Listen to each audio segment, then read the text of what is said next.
মঞ্চে উপবিষ্ট আধিকারিকবৃন্দ, কর্মদক্ষ প্রধানবৃন্দ ও সামনে বিভিন্ন সংসদ থেকে আগত অধিবাসীবৃন্দ, প্রত্যেককে কান্দি ব্লক তথা পঞ্চায়েত সমিতির পক্ষ থেকে স্বাগত। অনেকের মনে হচ্ছে না যে কি দরকার, এই তো এত গাছ আছে, চারিদিকে তাকাচ্ছি তত গাছ আর গাছ, তাহলে হঠাৎ একটা স্টেজ করে মিনিস্টার থেকে শুরু করে গভর্নমেন্টের যে উদ্যোগ কেন নিচ্ছে? একটা গভর্নমেন্টের চিন্তা চেতনা ভাবনা কিসের উপর হাইলাইট করছে? দেখুন, গভর্নমেন্টের দুটো কাজ করে, এক হচ্ছে আর্থসামাজিক পরিকাঠামো উন্নয়ন নিরিখে আপনার ঘর দিচ্ছে, আপনার টয়লেট দিচ্ছে, সাথে সাথে রাস্তাঘাট স্কুল সব তৈরি হচ্ছে। কিন্তু একবারও ভেবেছেন আপনারা, যদি আপনারা ভালো না থাকেন তাহলে রাস্তা দিয়ে কে হাঁটবে? ছাত্রগুলো যদি অসুস্থ হয়ে থাকে, বাড়ি বাড়ি পড়ে থাকে, তাহলে স্কুলের কি প্রয়োজন আছে? তাহলে এই একদিকে যেমন একটা আর্থসামাজিক পরিকাঠামো নিরিখে উন্নয়ন হচ্ছে, সাথে সাথে আজকের যে প্রোগ্রাম, এটা হচ্ছে একটা গভর্নমেন্টের মানবিক মুখ, পশ্চিমবঙ্গ সরকারের মানবিক মুখ, যে মানুষকে ভালো রাখতে হবে, মানুষ সম্পদ, এই মানুষের বিলুপ্তিকরণ হতে দিলে হবে না।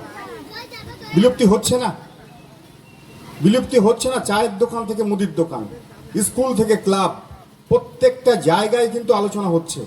ওই 30 বছর আগে তো এত গরম ছিল না, তখন তো এত রোগ ব্যাধি ছিল না। এখন প্রত্যেকটা জায়গায় কারেন্ট যদি 30 মিনিটস 15 মিনিট যদি অফ হয়ে যায়, বাড়ির মধ্যে আমরা কিন্তু বসে থাকতে পারছি না। কি একটা চরম অস্বস্তি, ছোট ছোট বাচ্চাগুলোর কি অসুখ। তার কারণ কি? কারণ একটাই, একটু 30 বছর আগে ভাবুন, 30 বছর আগে লোক ছিল 4 কোটি 3 কোটি, গাছ ছিল এর 4 গুণ। এখন কত লোক হয়েছে? 12 কোটি, 11 কোটি থেকে 12 কোটি লোক হয়ে গেছে। তাহলে সাথে সাথে গাছ কি করেছি এই 30 বছরে? যে যার সুন্দর সুন্দর ভালো গাছ কেটে দিয়েছি, সেগুন গাছ কেটে বাড়ির খাট পালঙ্ক বানিয়েছি, সুন্দরবন থেকে নর্থ বেঙ্গল তরাই অঞ্চল কেটে পরিষ্কার করে দিয়েছি। দিয়ে কি বলছি যে একদিন যদি ঝড় বৃষ্টি হয় না, 10টা লোক বজ্রপাতে মরে যাচ্ছে। গতকাল রাতে ঘরের মধ্যে থাকা যাচ্ছিল না, এত বজ্র পড়েছে। তাহলে আস্তে আস্তে কি পরিবেশ, কি এগুলো পরিবেশের কুফল। মানুষ মরছে, বজ্রপাত হচ্ছে, এই তো 40, 42, 45-এ হাঁসফাঁস করছেন, নাভিশ্বাস উঠে যাচ্ছে। যদি 50 উঠে যায়, যদি 50 উঠে যায়, খোলা জায়গায় দাঁড়াতে পারছেন না। মুর্শিদাবাদ টাউনে কি একবার গিয়ে দেখেছেন এই সময়? কলকাতায় গিয়ে দেখেছেন এই সময় মানুষের কি অবস্থা? সেই নিরিখে একটা মানবিক সরকার, তার চিন্তা চেতনা ভাবনার বহিঃপ্রকাশ। মানুষ বিলাসিতায় মত্ত হয়ে গেছে, মানুষ নিজের কাজ নিজে করছে না। কি কাজ? প্রত্যেকটা মানুষ কি করছে? একটা পরিসংখ্যান পড়ছিলাম, 30 বছর আগে কটা বাড়ি বাড়ি কটা মোটর সাইকেল ছিল? এই গ্রামে 100 বাড়ির মধ্যে একটা সাইকেল ছিল কিনা সন্দেহ আছে। সাইকেল থাকলে আমরা দেখতাম অমুক লোকের বাড়ি সাইকেল আছে। এখন কত লোক শুধু মোটর সাইকেল ছাড়া সাইকেল আর চড়েই না, মোটর সাইকেল।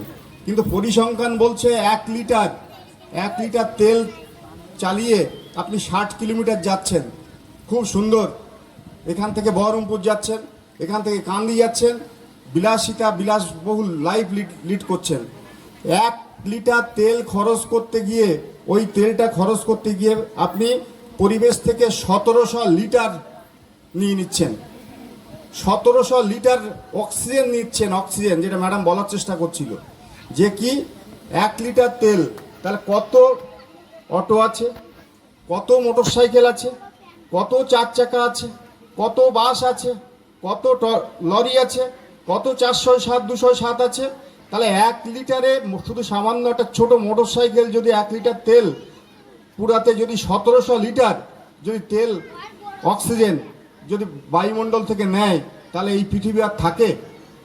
ওই 1700 লিটার অক্সিজেন যদি আপনার বাবা মা পরিবার পরিজন যদি ভর্তি থাকে, দেখেন না অক্সিজেন সিলিন্ডার দেয়, ওই 1700 লিটার তেল যদি আপনার অক্সিজেন যদি দেয় কোনো হসপিটাল, তা আপনার কাছ থেকে 30 থেকে 40 হাজার টাকা ডিমান্ড করছে। তাহলে একটা বিলাসিতা লাইফ, একটা ল্যাভিশ লাইফ লিড করছেন আপনি, মোটর সাইকেল চালিয়ে যাচ্ছে, পাশ দিয়েই যাচ্ছে।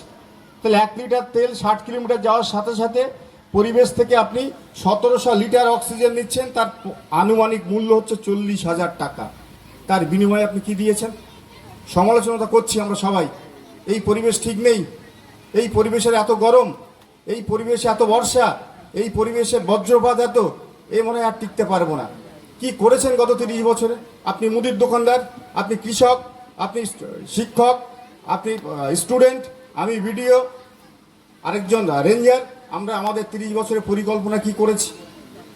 আমরা বোঝাতে এসেছি, আমরা একটা উদাহরণ দিতে এসেছি যে সরকার কি চাইছে। সরকার মানুষ সম্পদ, আপনাদের জায়গা আপনাদেরকে সুরক্ষিত করতে হবে। আমি প্রায় বলি, যার কাজ তার করতে হবে। পঞ্চায়েত সমিতির কাজ পঞ্চায়েত সমিতি করতে হবে, ফরেস্ট ডিপার্টমেন্টের কাজ আধিকারিকদের করতে হবে, ব্লক ডেভেলপমেন্ট অফিসার হিসাবে ব্লক আমাকেই করতে হবে। ঠিক সিমিলারলি প্রত্যেক সংসদের জায়গায় গাছ রোপণ করার পদ্ধতি, রাস্তাঘাট থেকে শুরু করে, টিউবওয়েল থেকে শুরু করে, স্কুল কলেজ থেকে শুরু করে আপনার কাজ আপনাকেই করতে হবে। তাহলে কি করতে হবে? আমরা একটা আজকে খাঁচা নিয়ে এসে আপনাদের সামনে গাছ রূপে একটা ইনস্ট্যান্সেস, একটা উদাহরণ দিয়ে যাচ্ছি। যদি আগামী দিন যদি সবাই যদি একসাথে সংঘবদ্ধভাবে এরকম কাজ না করতে পারি, তাহলে কিন্তু শুধু শুধু সমালোচনা করে লাভ নেই। সরকার কারা? যারা বসে আছি। সরকার কাদের নিয়ে? সরকারের নিজস্ব হাত, নিজস্ব পা, নিজস্ব দাঁত মুখ কি আছে? সরকার ওরকম দেখতে না। সরকার আপনারাই, আপনাদের ভোটের দ্বারা নির্বাচিত যারা জনপ্রতিনিধি হচ্ছে তাদের হাত ধরে উন্নয়ন হবে। সরকার যারা বসে আছে তারাই সরকারের মুখ, সামনেই সরকার বসে আছে। তাহলে আপনাদের যদি বোঝাতে পারি অ্যাজ এ ভিডিও যে শুধু ভালো ভালো গাছ লাগাতে হবে এমন নয়, যে ভালো গাছ অক্সিজেন দেয় আর এই খারাপ গাছ শিরীষ গাছ অক্সিজেন দেয় না, এরকম না। তাহলে প্রত্যেকটা মানুষ কেন পড়ে আছে রাস্তার ধার দিয়ে? এটা এই যে রাস্তা কেন সরকার করতে আসবে? এই যে রাস্তার ধার এই সাইডে ফাঁকা জায়গা কেন পড়ে থাকবে? এত সামনে জুন জুলাই মাস, বর্ষাকাল, এই সময়টা বৃক্ষরোপণ করতে হবে। তাহলে কেন আমি নিজে দায়িত্ব নিয়ে একজন মুদির দোকানদার, একজন চাষি, একজন বর্ষাকালে শিরীষ গাছ, সোনাঝুরি গাছ, ইউক্যালিপটাস গাছ, আরও কী সব গাছ আছে, কেন আমি নিজস্ব উদ্যোগে রোপণ করবো না? তাহলে আজকে যেটা বলতে এসেছি আপনাদের সামনে, খুব ভালো করে শুনে নিন। যার কাজ তার করতে হবে। মেম্বার থাকবে, মুদির দোকানদার থাকবে, চাষি থাকবে, গ্রামের সমস্ত মানুষ থাকবে। সেই মানুষ সবাই বুঝবে না আমার কথা। যারা বুঝতে পারছেন, 2-10 যদি আজকে বুঝতে পারেন, যারা এসছেন, যে সামনে জুন জুলাই মাস, গাছ কিন্তু রোপণ করতে হয়।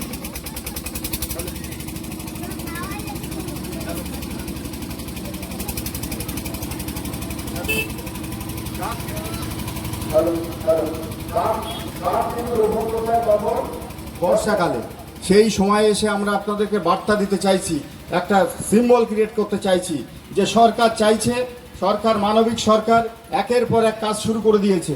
বাসে মহিলাদের ফ্রি করে দিয়েছে, আপনার অন্নপূর্ণা যোজনা শুরু হয়ে গেছে। সাথে সাথে যে কথাগুলো বলছি আমরা as a video, as a ranger, as a joint video, যে প্রত্যেকটা মানুষ পাড়ায় পাড়ায় গাছ লাগাতে হবে। নিজের বাঁচক, নিজের পথ নিজে সুগম করতে হবে। আমরা বলতে পারি, আমরা 2-10টা উদাহরণ খাড়া করতে পারি, কিন্তু আপনাদের কাজ আপনাদের উদ্যোগে করতে হবে। আপনাদের জায়গা, আপনাদের পরিষ্কার পরিচ্ছন্নতা আপনাদের রাখতে হবে। নিজেদের পারিবারিক সুখ সমৃদ্ধি বাড়াতে হবে। সাথে সাথে নিজের গ্রামকে সমৃদ্ধ করতে হবে। এইটা বলে যদি প্রত্যেকটা হিজলে গ্রাম পঞ্চায়েতের সদস্য নিয়ে যদি আবার গ্রাম পঞ্চায়েতে মিটিং করবে, আপনাদের সহযোগিতায় আশা করি আপনারা বুঝতে পারছেন, জুন জুলাই মাস নিজেদের বাঁচতে গিয়ে আপনারা গাছ রোপণ করব, এই প্রতিজ্ঞা এখান থেকে নিয়ে যেতে হবে। গাছ মানে শুধু এই গাছ লাগাতে হয় এমন কোনো কথা নেই। শিরীষ গাছ আছে, গ্রামে গাছ বিভিন্ন গাছ পাওয়া যায়, সোনাঝুরি গাছ আছে, ইউক্যালিপটাস আছে, আরও অনেক রকম গাছ পাওয়া যায়। প্রত্যেকে যদি 2-10টা করে গাছ লাগাই রাস্তার ধারে, তাহলে এই পৃথিবী সত্যি ভালো হবে। আপনার আমার স্বাস্থ্য সুন্দর থাকবে। এই বলে প্রত্যেককে চলুন আমরা গাছ লাগানোর কর্মসূচিতে যাই। ওটা কর্মসূচি পালন করে আমরা বাড়ি যাব, কিন্তু এর আগে কিন্তু প্রত্যেকটা মানুষের মাথায় ঢুকে নিতে হবে আগামী 2 মাসের মধ্যে যারা এসছি, পাড়ার ছেলে, ইয়াং ছেলে, ক্লাবকে বলে 10টা করে গাছ অন্তত নিজে নিজে লাগাবো, যে কোনো ধরনের গাছ। এই প্রতিজ্ঞা নিয়ে পঞ্চায়েত সমিতির পক্ষ থেকে, ব্লকের পক্ষ থেকে, ফরেস্ট ডিপার্টমেন্ট এসছে তাদের পক্ষ থেকে, মহকুমার পক্ষ থেকে আপনাদের আন্তরিক প্রীতি শুভেচ্ছা জানিয়ে আমার বক্তব্য শেষ করছি।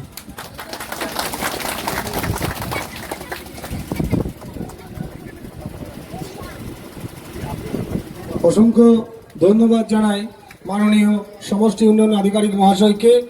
উনি ওনার বক্তব্যের মধ্যে দিয়ে সমস্ত কিছু পরিষ্কার করে দিয়েছেন। এখন আমরা সকলে মিলে যাব ওই বৃক্ষরোপণ কর্মসূচিতে অংশগ্রহণ করতে। চলুন বৃক্ষরোপণ কর্মসূচিতে অংশগ্রহণ করেন। আপনাদের উপকার, আপনারা আপনাদের বাড়ির আশেপাশে স্কুল, প্রাথমিক বিদ্যালয় আপনাদের যেখানে আছে সেখানে আপনারা গাছ লাগান। আপনারা সহযোগিতার জন্য পঞ্চায়েতে খবর দেন, পঞ্চায়েত আপনাদেরকে সহযোগিতা করবে এবং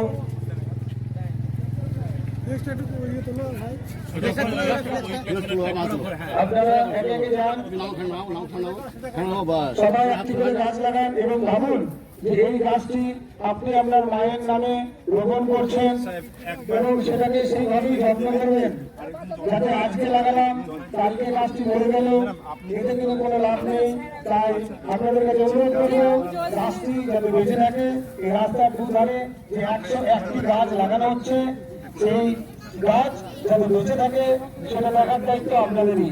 সুতরাং গাছ লাগান, প্রাণ বাঁচান, পরিবেশ নির্মল রাখুন।